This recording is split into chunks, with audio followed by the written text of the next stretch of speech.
In 1992, Maajid Nawaz was a 15-year-old living in Essex in England. Maajid was an excellent student, and at the same time he was listening to a lot of American hip-hop and tagging walls with a fat felt-tip pen. 5 years later, Maajid was recruiting for Hizb ut-Tahrir in the UK, an Islamist organisation that wants to see regimes in Islamic countries overthrown and replaced by a new Islamic caliphate. Maajid turned out to be a gifted and persuasive organiser, and he was sent to set up branches in other countries. But in Egypt, Maajid was arrested and sent to jail for 4 years for his political activities. Today, though, Maajid Nawaz is the co-founder and chairman of an organisation called Quilliam, which is a UK think tank that focuses on counter-extremism, to upholding liberal democratic values and challenging the very jihadist movement Maajid was once a part of. In 2013, he ran for the UK Parliament as a Liberal Democrat.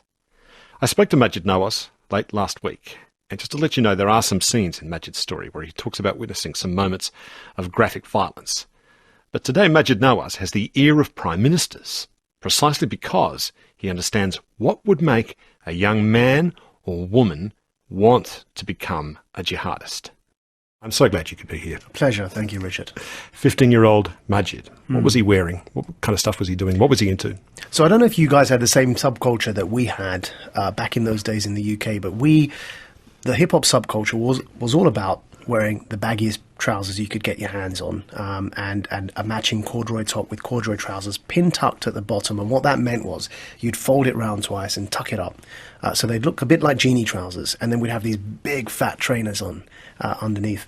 So they were called click suits, extreme suits, and they were huge, but they were deliberately that large because actually, you had to be able to dance in them as well, so they wouldn't rip.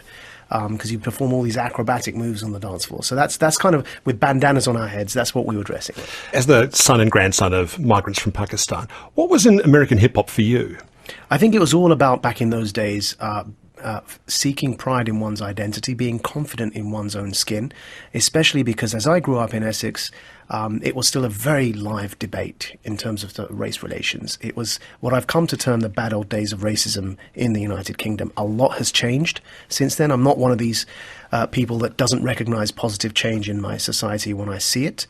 And I think that, unfortunately, a lot of people today are holding that debate back by not recognising change. But in those days, things were really bad when it came to race relations, and hip-hop gave us that voice to express ourselves. Was there a bit of Islam anywhere in that stuff, that hip-hop from that period? It eventually did become influenced by not Islam per se, but a version of Islam which took off in the United States, and it was a black nationalist version of Islam. So you had the Nation of Islam movement.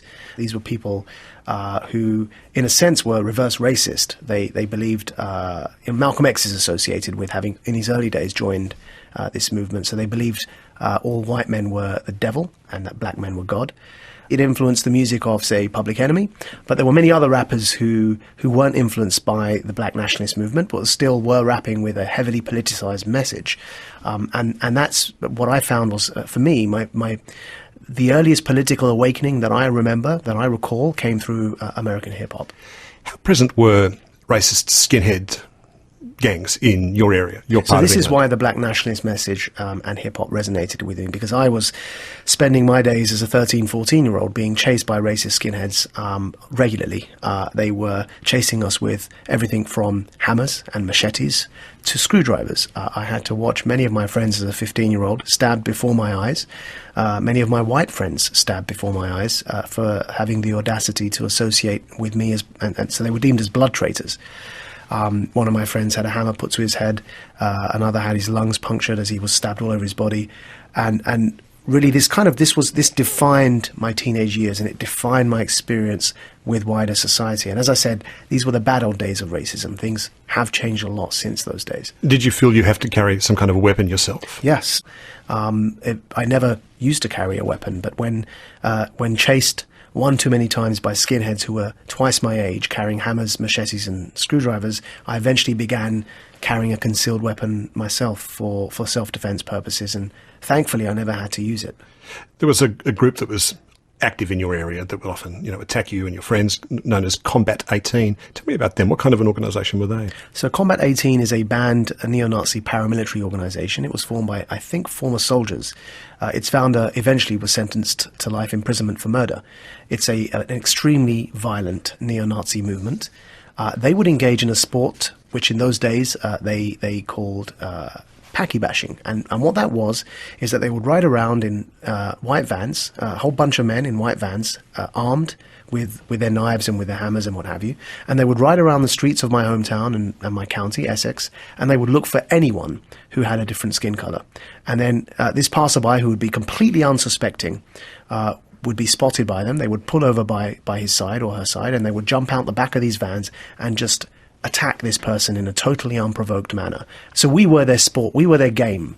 They were hunting, and if they would see me, if they'd seen anyone else that looked like me, they would jump out the back of these vans and just set upon that unsuspecting passerby. So this was your first exposure to extremism. It wasn't Islamism, it was a kind of fascism, really. That's right. There was a moment when you were cornered by a bunch of these guys, and you would have looked into their eyes. What did you see when you sort of looked into that kind of face of extremist hate, in the thrall of its own hatred for the first time? What do you remember seeing in those faces? At that moment that you've just alluded to, these were like otherworldly people to me. I had no idea whether they even had brains to comprehend that I'm a human being, because I saw them, I only ever interacted with them at the other end of a hammer or machete attack. These were like monsters. These were beasts. My heart would leap every time I heard, because the minute they'd see any of us on the street, the first thing they do is raise a Nazi salute. And then they would shout a racial pejorative in our direction, the N-word, or in my case, Paki. And then they would run at us with their weapons. And so having only interacted with them in that way, they were beasts in my perception. And when I looked at them, I looked at the eyes of wild beasts who are hunting their prey. And this incident you refer to is a classic example of that, because I truly felt that was, as a 15-year-old, I was surrounded by them. I was left alone. My friends had gone in different directions. I eventually got cornered, and I thought that I was about to be murdered. Who stepped in to help you? There was a passerby who saw this. He saw that I was a lot younger than them, and he intervened, and he asked them to leave me alone. Was he a tough guy? No, he was just some random guy walking past. I remember him being taller than me. He certainly wasn't a fighter, and I don't think he was expecting what happened next. What they did is they held me back, and they were so angered by the fact that he tried to defend me that they forced me to watch as they stabbed him all over his body. Was he killed? He had lungs punctured. He was on the floor. I remember distinctly what he did as they ran away after... they all set on him. There were like 5 of them, stabbing him. They had planks of wood with nails hammered into them that they were hitting him with. There were machetes. When they got him to the floor, and he had multiple puncture wounds all over his body, and as they ran away, I remember him getting up and continuing to walk towards them. I don't know if that was a state of shock. All I remember thinking was, this man, really has just saved my life. This is a white guy too, isn't it? He's a white guy, that's right. What did you think after that? Shame, guilt, that this has had to happen because of me and the colour of my skin, and denial. What I should have thought was, they're not all bad. There's the guys that defended me. Instead, what I thought was, I need to segregate myself even further. It sent me further down the black nationalist self-segregation message, because I felt such a level of guilt and shame that this has happened because of me, that I then deliberately isolated myself from any white friends whatsoever. How was it that... I think it was your older brother, wasn't it? Keep in mind, that's the mind of a 15-year-old. Yeah, thinking, indeed. This is your 15-year-old self we're talking about here. How was your brother, I think it was, able to keep them at bay, to stop bothering you so much? So as this happened over a period of a year and a half or so, it got worse and worse and worse. So we first started by carrying concealed weapons for self-defense purposes ourselves, but that wasn't enough, because we were always outnumbered, and they were, as I said, twice our age. And then we became aware of the nascent jihadist scene, Hamas in the Palestinian territories. Right, this is pre-September 11, isn't it? Absolutely, a long time before. But still the stereotype of Muslim as terrorist is starting to bubble up in the culture. Because of Hamas, because of, before that, because of the PLO, who weren't necessarily Islamist, but they were Arabs who were committing Black September, acts of terror against Israel. So what my brother did is he played on that and used the neo-Nazis' very stereotypes against them. And I remember one day he was carrying this green rucksack, and we were surrounded as usual by these guys. And he called their bluff. He said, "You see those guys in the news who blow things up? Well, we're Muslims. That's us. That's what we do. And in this backpack here, there's a bomb. And if you guys take one step closer, we're going to blow this thing up. And we don't care if we die with you because we go to heaven." And to my surprise, to my shock, these guys backed off. It confirmed every stereotype they had. And, you know, that was the first time I realized the power of a narrative, of a message. It defeated these guys where no amount of knives that I was carrying or anything had ever succeeded before. I'm this nightmare, and in this bag, you can't see it, but it's the worst thing you can possibly imagine. Exactly. It worked. They backed away. Your parents, did they bring you up to encourage you to intermingle with the broader population in the UK, or keep yourselves to yourselves? We had a very integrated upbringing. We spoke English at home, which for that generation of my parents' generation was unusual. Usually they'd speak Urdu or Arabic in the native tongue at home, and you'd have to learn English at school. We spoke English with our parents. My parents had a diverse set of friendships. They were liberal, secular. No real religious affiliation. I mean, they were nominally Muslim, but that was it, really. How were you then attracted or recruited to Hizb ut-Tahrir? After that incident where we realized the power of a message, and we realized the power of being able to control our situation and intimidate people just by the message without having to do anything else, just scare them with the aura of what we could represent, we realized there was something bigger than us. Because it worked. It was a practical case of what worked. At the same time that everything we've just discussed was happening in the United Kingdom, the Bosnia genocide was unfolding on our same continent of Europe. So we looked to Bosnia and we saw that there were Muslims being killed in Bosnia. There was a huge problem for us because we thought, well, you know, that's people being killed. These are white Muslims, blonde hair and blue eyes, but they're still being identified as Muslims. So even if it wasn't an issue of racism, then it's still beyond that. You know, there's still going to be these attacks, even if we were white, because of our Muslim names. So how were you approached? Was it in a mosque or elsewhere? So Bosnia was the key recruitment drive. It was the key thing that allowed an entire generation of people that are my age, around 16 years old, to be approached by Islamists who said, "You want a solution to this problem? Well, how do you think Islam even reached Bosnia in the first place?" It was via the Ottoman Caliphate. And after the destruction of the Ottoman Caliphate in 1924, there was nothing to protect the Bosnian Muslims against such an onslaught. So the only solution to resurrect this caliphate so that you have a state that protects Muslims against things like the genocide in Bosnia. But how did they reach out to you personally? They were distributing flyers in the high street. My brother came across some of these flyers. He mentioned these to me, and we approached these guys. We said, "Listen, we want to talk to you." They invited us to some of their study circles, and the process began. What, and that was in someone's home, was it? Yeah, in various locations, in the home, in the mosque, in community halls. And what would they show you at those meetings? Videos of a lot of the atrocities that were committed in Bosnia. And how did that affect you emotionally, watching those videos of those atrocities? As a 16-year-old who's completely disenfranchised from my own society, seeing mass graves of Bosnian Muslims, seeing body parts chopped off, and seeing the torture and mutilation in these videos, it shocked me to my core.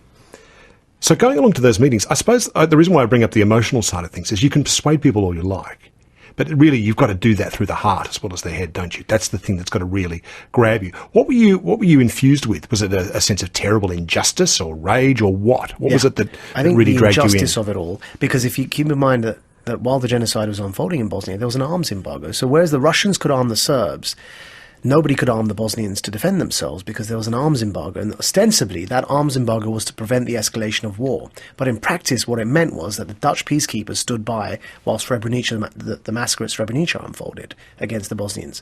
So we were filled with a raging sense of injustice, with a desire to do something about this, knowing that, you know, we could be next. We were really, really angry with what was going on. And again, in those days, we personally knew people that had gone over there, whether for charity or in defense, and came back with live testimony. So this was all very real for us. Maajid, you became closer then to Hizb ut-Tahrir. Tell me a bit about the organisation and their aims and their methods and how they intend to go. Let's start with the word Islamism, as distinct from the religion. Islamism is the desire to impose any form of Islam over society. And Islamist groups vary in their aims and means, right? So Hizb ut-Tahrir is what I call a revolutionary Islamist group. It seeks to overthrow Arab and Muslim majority governments via military coups rather than via terrorism such as those acts that Al-Qaeda and ISIS engage in. Their desire is to infiltrate the armies of Muslim majority states, incite military coups, overthrow those regimes, and replace in their wake replace them with a caliphate. And that caliphate would be an expansionist global Muslim empire that would enforce their version of Islam over society. So that's the basic aim of this group. How about Western countries like Britain? Is there a desire to introduce the caliphate to somewhere like Britain, or is that a much more long-term project in their mind? No, so the desire would be to establish a caliphate in a Muslim majority society, not in Australia, not in Britain. So what's the purpose of their operations here in Australia, or say in my case in the UK? Their aim there would be to utilise the media to broadcast a message, especially in the English medium, a bit like ISIS is doing now. Hizb ut-Tahrir recognised early on that the BBC would be a fantastic vehicle through which to disseminate the notion of the importance of resurrecting a caliphate. So today's big media is social media. You know, in those days, it was all about, say, the BBC and ABC and CNN. So one was media. The other was raising funding. Hizb ut-Tahrir takes a tithe, 10% of the gross monthly income of all of its members who are earning. And so it was able to raise a great deal of funds, which when converted from sterling into, say, let's take Pakistani rupees as an example, becomes a great deal of money for their operations in Pakistan. And so there was that element. And then the third was recruiting high caliber, highly educated, international, globally mobile members. Because once you have, you've got a British passport, you can speak English, you can travel to most, especially in those days, you could travel to most countries in the world with that passport. So so they were able to really attract high quality, high caliber recruits as a result of their operation, and then send them to third countries. A lot of the governments they point themselves at that they want to overthrow are pretty terrible governments most of the time, aren't they? They're like the Syrian government of al-Assad or the Saudi government. I don't know. How do they feel about the Saudis? They want to overthrow that too. They want to overthrow it because it's pro-American. Well, it's an absolute monarchy, and it's not expansionist, and it enforces the penal code aspect of the sort of medieval version of Islam. Egyptian government as well. Yep, that's a republic. Okay. They don't like republics. All right, so they're aiming themselves at those governments. So their activities within those countries are considered criminal. Now, all of those governments are nasty, all the ones you mentioned, but you see, correlation isn't causation. It just so happens they're nasty governments. But even if they were the perfect democracies, they'd still want to overthrow them. So let's take Tunisia, which isn't a perfect democracy, but is a good example of an Arab democracy. They want to overthrow it. Let's take Turkey, which again isn't a perfect democracy, but is relatively democratic. They want to overthrow it. So to their mind, it doesn't matter whether they are brutal dictators or peace-loving democracies. What matters is their version of Islam isn't enforced over society. And so they'd want to overthrow those governments because they're not ruling by how they see Islam should be enforced. Maajid, do you see similarities between that kind of Islamism and fascist ideology, European fascist ideology? That's where it comes from. I believe. But it grows out of that. Yeah, I believe that if we analyse the historical trajectory of Islamism, first Islamist group was founded in 1928. It was founded by the Muslim Brotherhood. At that time in Europe, there was a fascist trend that was arising, and it influenced Arab thought as well. Ideas of a super state and a super people with an expanding border to conquer other people sound very familiar. And the reason they do is because we see them in the form of Nazism and in the form of the USSR and in the form of Italian fascism. We've seen this play out before. So all the Arabs did is they took those ideas, which are political ideas, and they imposed them on a medieval version of the faith. And the reason I say that is because, look, they say the constitution must be Islamic and the state must be an Islamic state. But the very notion of a state is a European modern political idea that emerged with the emergence of the nation state in Europe. Constitutions, these are modern ideas. The entire Islamic scripture is bereft of any reference in Arabic of the word state, of the word constitution, of the word even of law, because these are very modern political ideas that emerged with modern European political thought. So what they've done is, as these ideas have emerged, they read these concepts into Islamic scripture and came out with this, what I now call the Islamist ideology. Islam and Islamism. Tell me about the difference you see between Islam and Islamism? Yeah, this is a great question. So, of course, there is a relation. It's an offshoot, right? And of course, that's why I say it's incorrect to say that ISIS has got nothing to do with Islam. It's got something to do with Islam. It's as incorrect as saying it's got everything to do with Islam. The truth is, it's got something to do with Islam, and that something is the way in which Islam is used for a political ideology.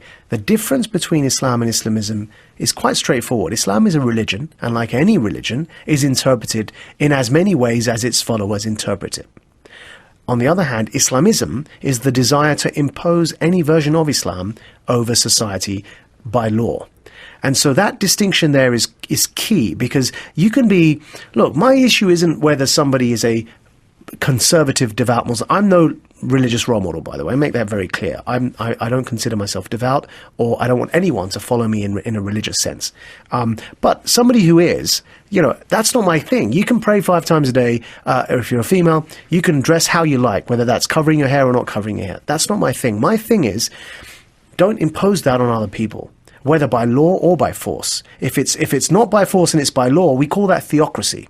If it's by violence, we call that terrorism. And that's the distinction that I'm keen to kind of point out here.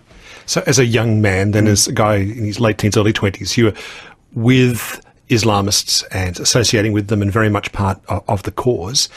How did the Islamists you were with and yourself view old conservative Muslims, people from your dad's generation, for example?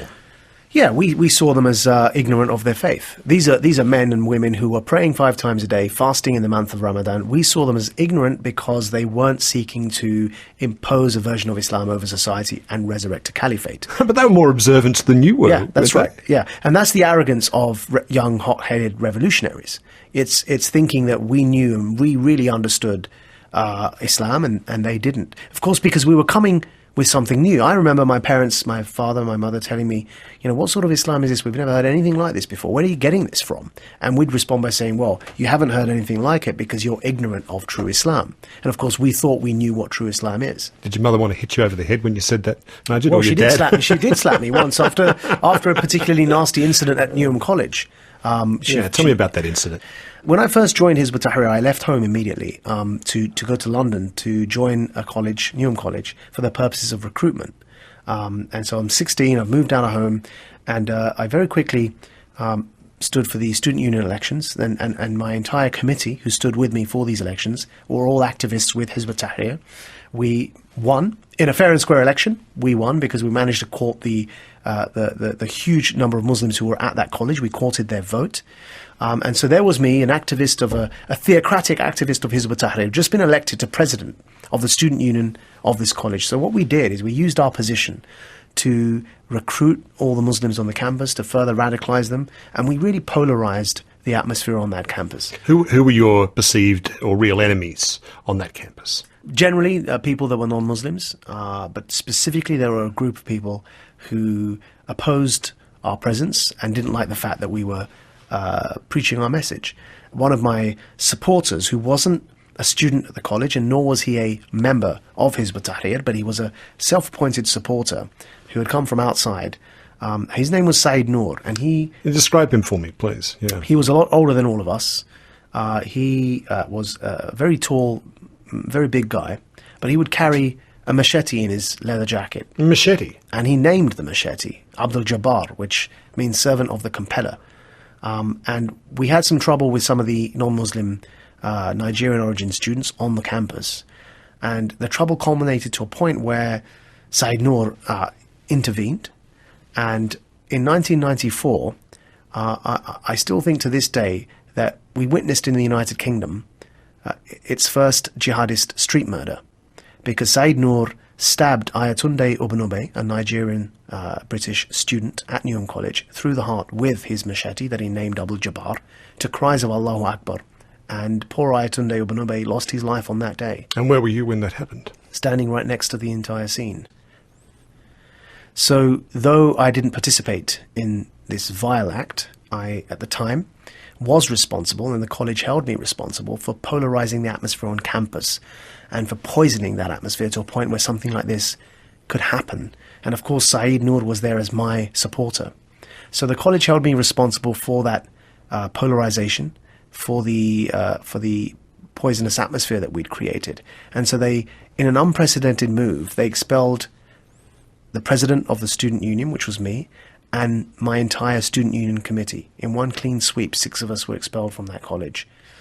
And obviously the murderers were sentenced to life in prison.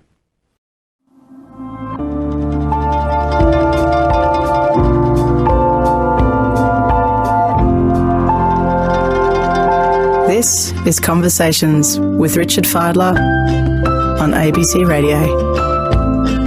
All our conversations are available on the ABC Radio app or go to abc.net.au/conversations. My guest today is Maajid Nawaz. Maajid is the co-founder and chair of an organisation in the UK called Quilliam, which is a think tank working against the influence of Islamism and other forms of extremism in the UK and internationally. He's a man who's got the ear of many influential people now, including British Prime Minister David Cameron. You're hearing the story at the moment of how Maajid was radicalised into a group called Hizb ut-Tahrir in his teens. You were speaking there of that campus murder. You were right next to it as it happened. What did you conclude from that? Could you think or make any sense of it at the time? You see, we had the plausible deniability as Hizb ut-Tahrir to say that we didn't in any way condone violence as a means to bring about the caliphate. What I should have done is stood back and thought, this is the natural, logical outcome of the extremist narrative. It will inevitably lead to this conclusion. But I was 16, I was ignorant, and I didn't come to that conclusion. I allowed myself to believe that this was an aberration and that we should remain focused on resurrecting a caliphate through the means of a military coup, which was Hizb ut-Tahrir's methodology. You were sharing a place with a bunch of other guys with a similar mindset. What role does humour have? Were there certain no-go areas for humour, or could your humour get black? There is a concept of humour, and it's not like there's no jokes told, but there are, of course, in that climate, there are red lines, and one of them is blasphemy, is something which you wouldn't touch or wouldn't go near.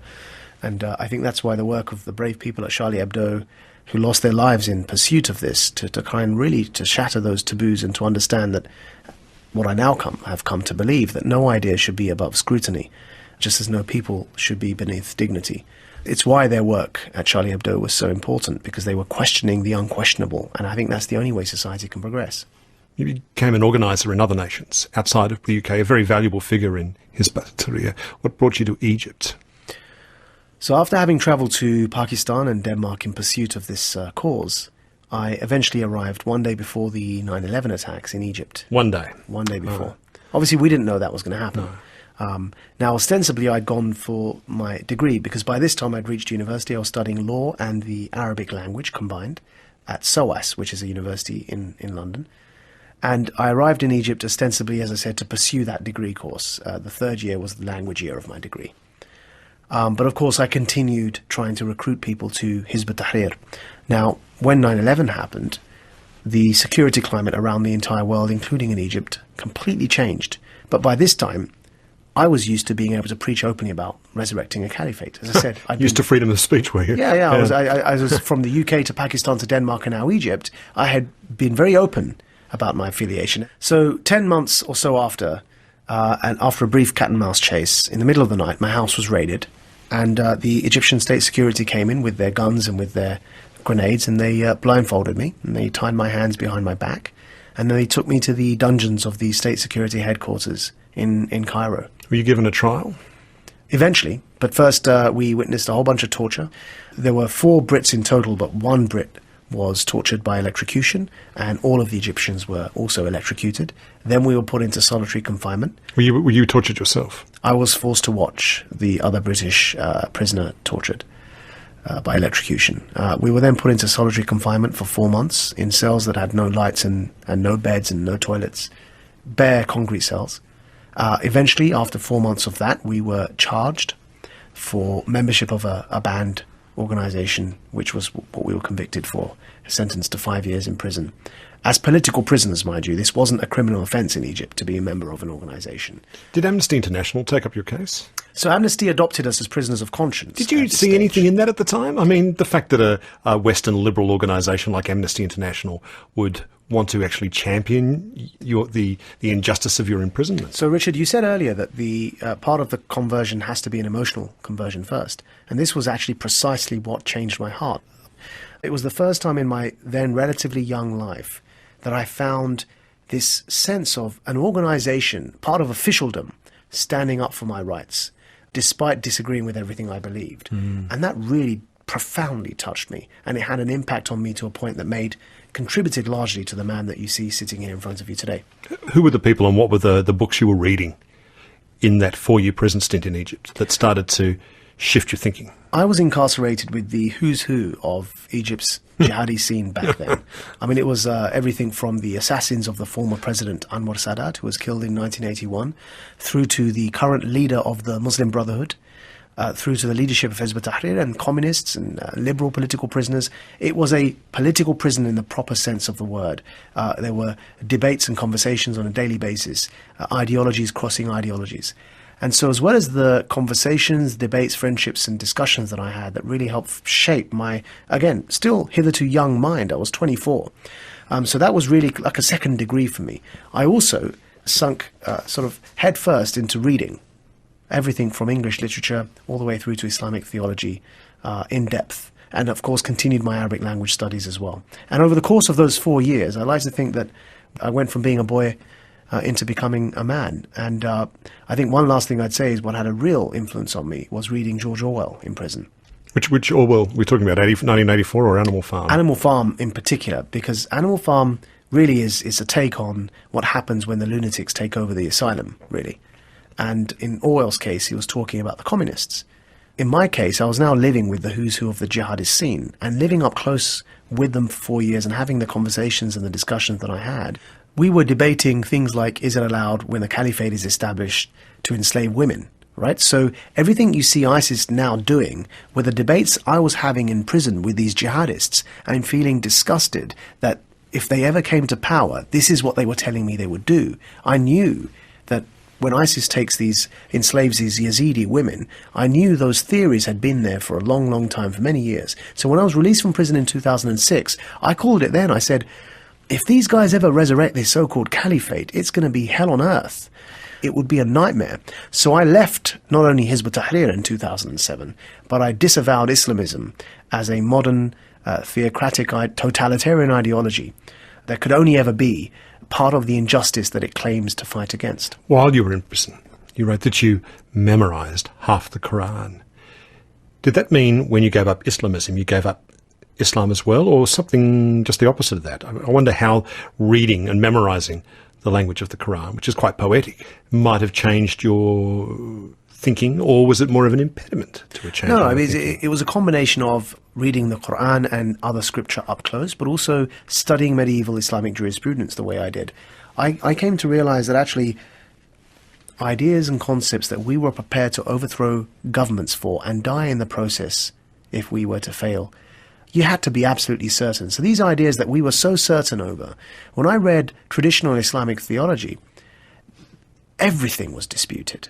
Stuff that we thought was 100% definite was disputed by these theologians, and disputed in a way where one would write a book and the other would say, I don't like what you just said, and here's another book against it. They were academic disputes that they would have through the pages of books. Sounds like you loved certainty, though. Did you love certainty and being exposed to these different ideas? I needed certainty because I grew up in a world where there was a genocide across the continent and I was being hounded in my own streets. I needed black and white answers to what were quite literally, pun intended, black and white problems. So then being exposed to a more grown-up world, a more complex and grey world, did that undo you a bit?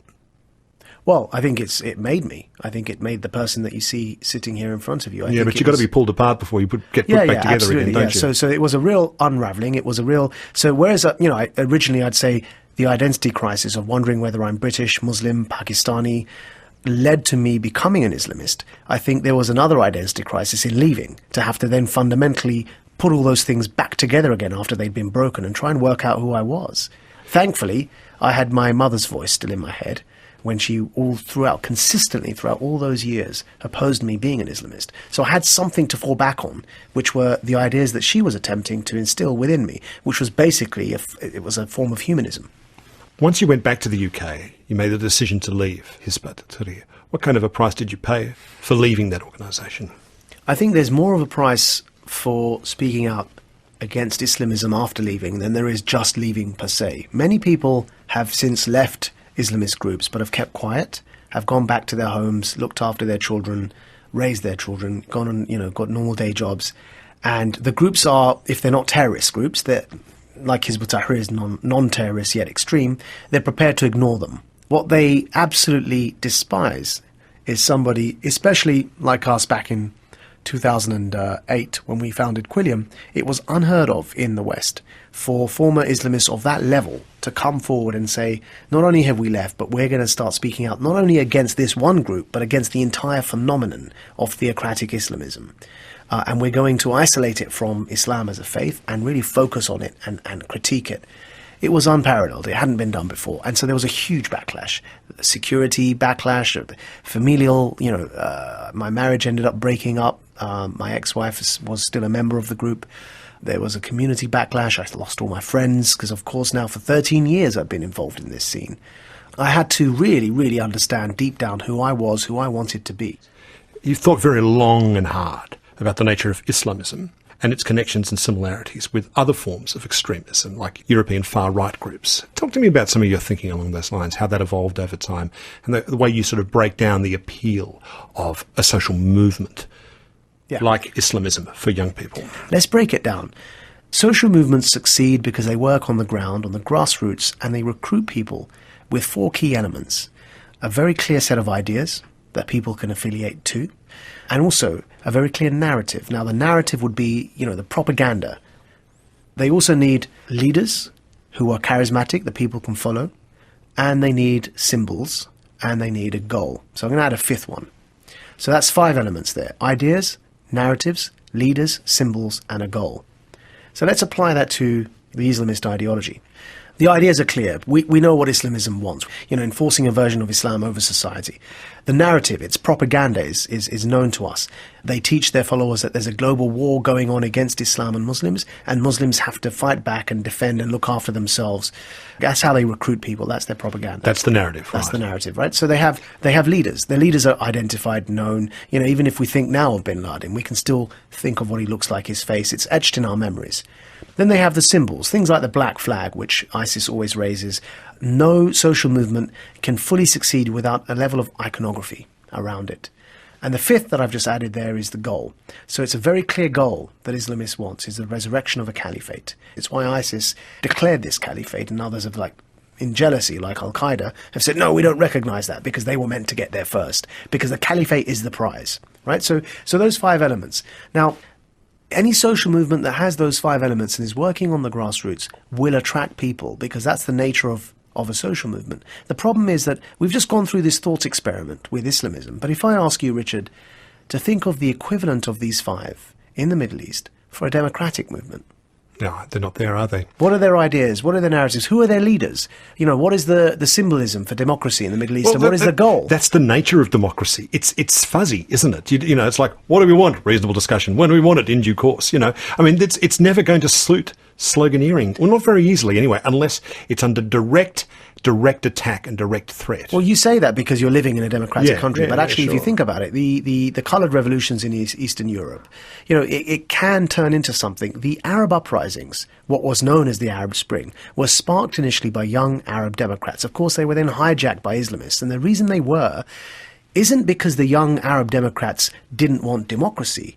It's because there weren't the social movements to step into that void with the manpower that a social movement brings to the scene and to fill the vacuum after the Arab dictators were overthrown with democratic infrastructures. Whereas the Islamist social movements have been operating for decades, so they were already there.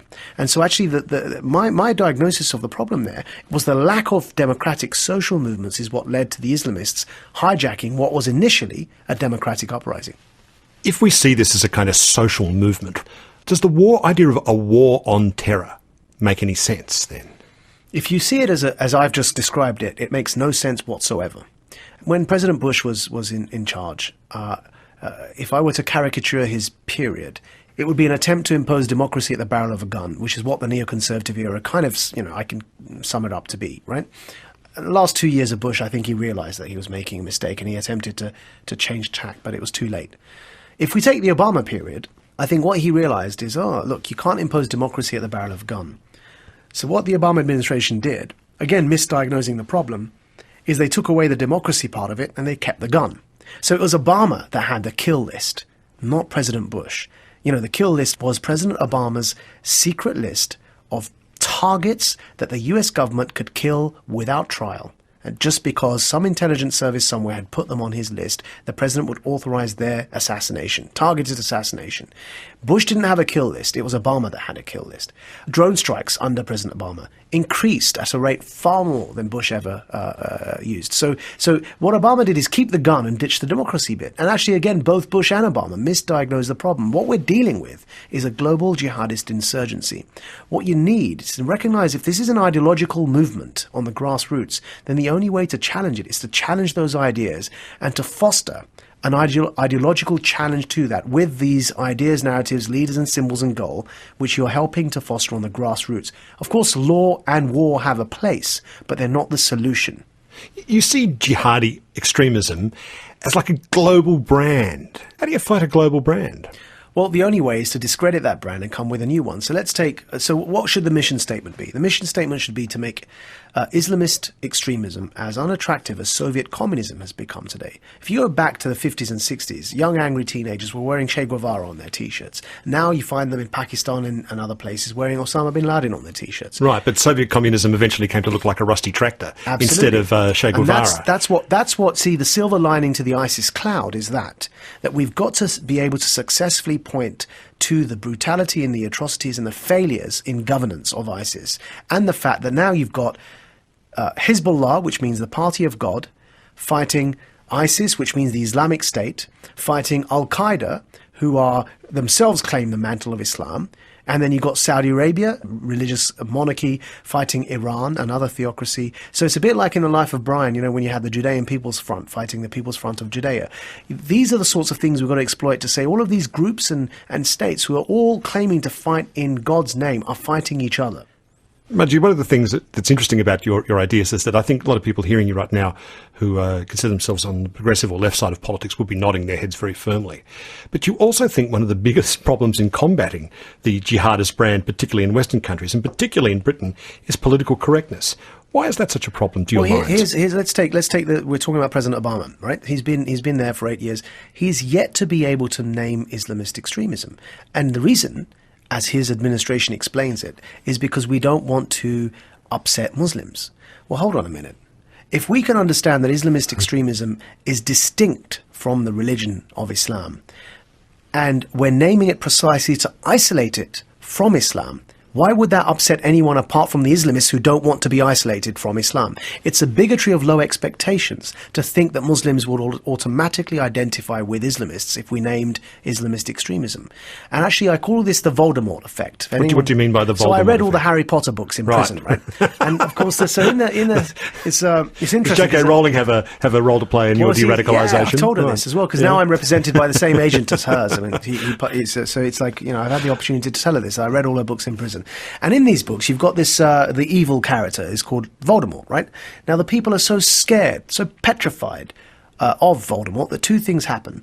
One, they refuse to recognize Voldemort exists when indeed he's alive. And the second is that they cannot name Voldemort. So they say, he who must not be named. So he who must not be named doesn't even exist. And that's where we kind of got with the problem of Islamism. Due to political correctness, we cannot even identify the problem, and we don't even want to acknowledge that the problem exists. Of course there's a problem with a theocratic tendency that has arisen within certain sectors of my own Sunni Muslim community. We have to identify that problem, isolate it from Islam as a religion, and by doing so we empower those reforming voices from within, Muslim voices, who stand most to lose if theocrats come to power. It's Muslim women who lose first.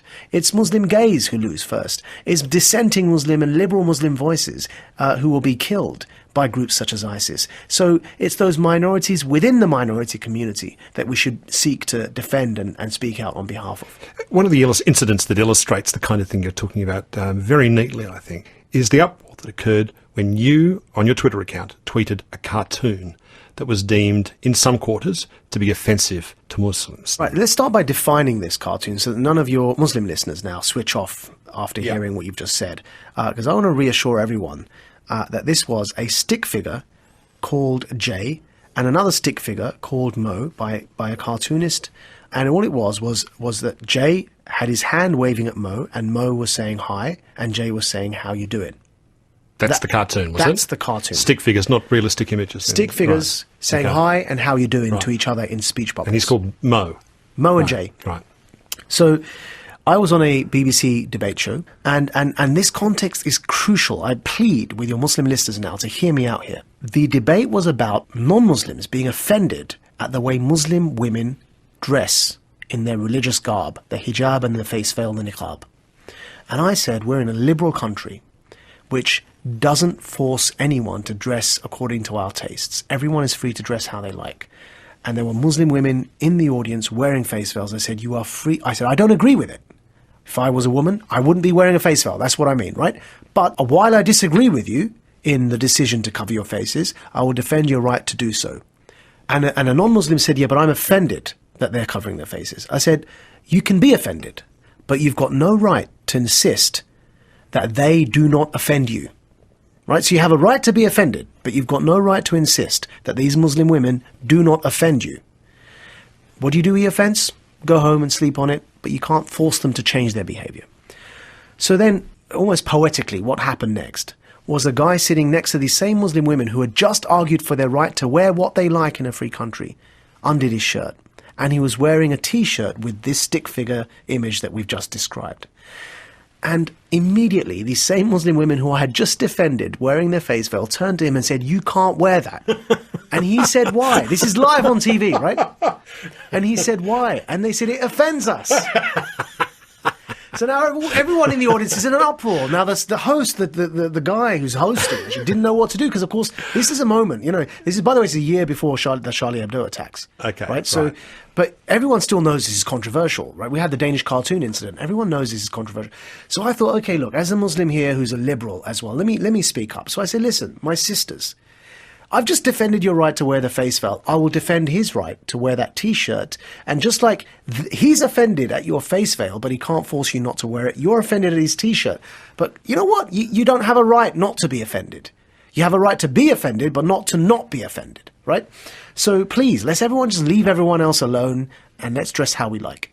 Now, what the BBC did is they didn't show the T-shirt. What they did is they cut away the moment he undid his shirt and showed it from a long cut only, not from the close-up. Well, they didn't show the image of the cartoon. No, right? Then there was an uproar about that. Like, why are you favouring Muslims? And a lot of the non-Muslim audience felt somehow there was a favouritism going on here. So I went on Twitter to calm things down. I said, look, my God, the Arabic phrase I used, Allahu Akbar minhu. I said, my God is greater than to take offence at this innocuous cartoon. And so I tweeted it with those words that God is greater than this. With the image? Yeah. Right. What happened then? What happened next was, this was in the middle of my parliamentary campaign as I'm running for election, right? I got multiple death threats. Serious hundreds of death threats came in. Terrorist organisations in Pakistan sending in death threats. A petition was set up in the United Kingdom to have me deselected as a parliamentary candidate that was signed by 20,000 people. I don't know, it's probably global, so wherever they came from, but 20,000 people signed. 20,000 Muslims or people in the broader community? Whoever signed it. Muslims, I imagine, but whoever signed it. But actually, considering there's 1.6 billion Muslims in the world, it's not that many, but for one parliamentary candidate, it's a big thing. It became a huge pressure. To the point where the Deputy Prime Minister, Nick Clegg, who was the Deputy Prime Minister of the United Kingdom, had to intervene in the national media to say that my candidate has a right to not be offended at something. So here is a cartoon I didn't draw, and they're upset that I was not offended by a cartoon that I did not draw. And that's the absurdity of it.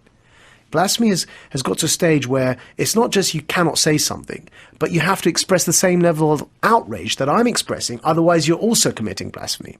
I don't know if it's seen in Western countries that Islam has a history of saying, we're going to really disagree about this, but at the end of the day, we'll sit down and eat together. Well, there have been times in Islamic Spain where there was a great culture of learning. Now, I say this with a caveat. These were medieval times. Of course, they were medieval standards. But relative to those times, science and maths thrived in the courts of Baghdad and, in Islamic Spain. It's just the golden age of Islam, isn't it? Yeah. Right. So what it was is I think there's been a decline in an understanding and a resort, especially because of Saudi Arabia and the kind of the literalism that emerged from there, otherwise known as sort of Salafism or Wahhabism. There's been a resurgence of a vacuous form of literalism and the rise of Islamic fundamentalism funded via petrodollars coming from Saudi Arabia, in particular after the war against the Soviet Union's invasion of Afghanistan, otherwise known as the Afghan Jihad. And that was really a catalyst for all of this kind of thinking, which then spread across the world from there. It's been fascinating speaking with you, Maajid. It's been great to have you on the program, and thank you so much for telling us your story. A pleasure. Thank you very much. It's been good to talk to you too, Richard. Thank you very much. Maajid Nawaz is appearing at 2 special public events at Federation Square in Melbourne on January 29 and at the Seymour Centre in Sydney on January 30. We'll put the details up on our website, abc.net.au/conversations. Maajid Nawaz's memoir, Radical, was published back in 2012.